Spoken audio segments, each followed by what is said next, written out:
Running a dental practice is like being an Olympic track and star athlete. Now, which athlete and what techniques and what strategies you should use, we're going to talk about that. Just come back in just a second.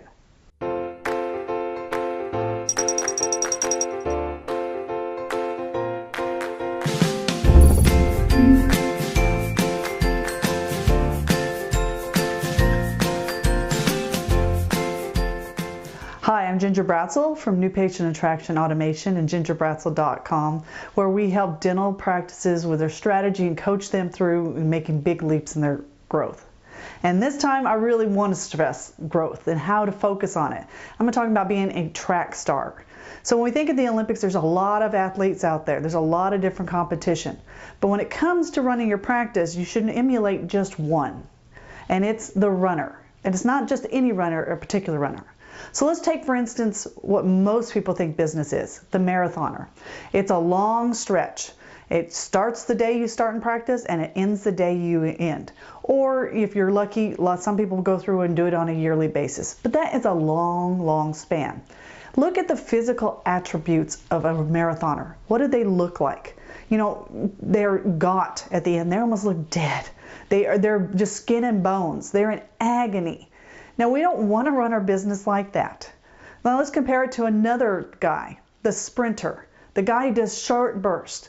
He's athletic looking. He looks fit. He is a poster boy or girl of health and athleticism. Well, when it comes to running our business, we treat it like a marathon, but we need to be running it like a sprint. So a sprinter does short bursts, starts and finishes. They give it all they have, and then they rest, recalibrate, and they go on to the next event. So in your practice, how to translate the sprint philosophy into where you are and how to run your business. Well, if you take things in shorter chunks, so we're not looking at the day you start practice to the day you end, we're going to take a lot of little segments in there, and we're going to run little mini races every time. I like to give my clients a 90-day plan. And that's what they're focusing for 90 days. We're not looking at a year plan because technology is going too fast. So they have yearly goals, but we're not building in because things change so rapidly. And we're definitely not looking at a 5-year plan.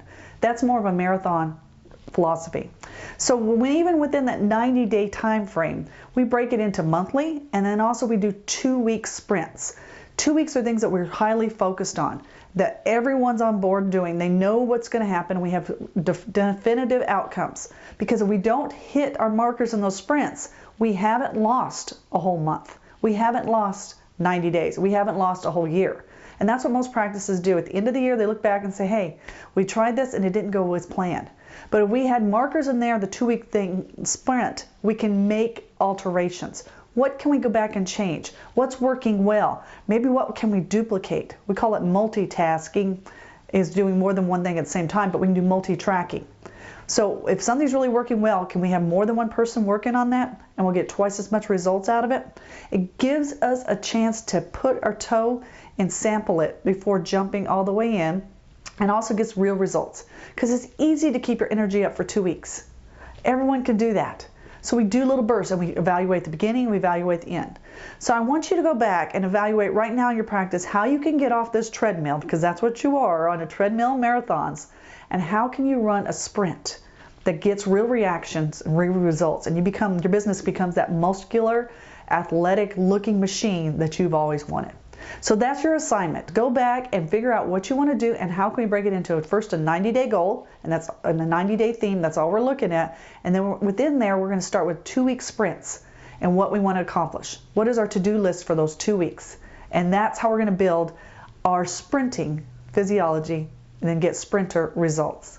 This is Ginger Bratzel. If you haven't opted in and gone to our website and opted in for the free report and getting all the patients you need, make sure you do that. Take care. Until next time. Bye-bye.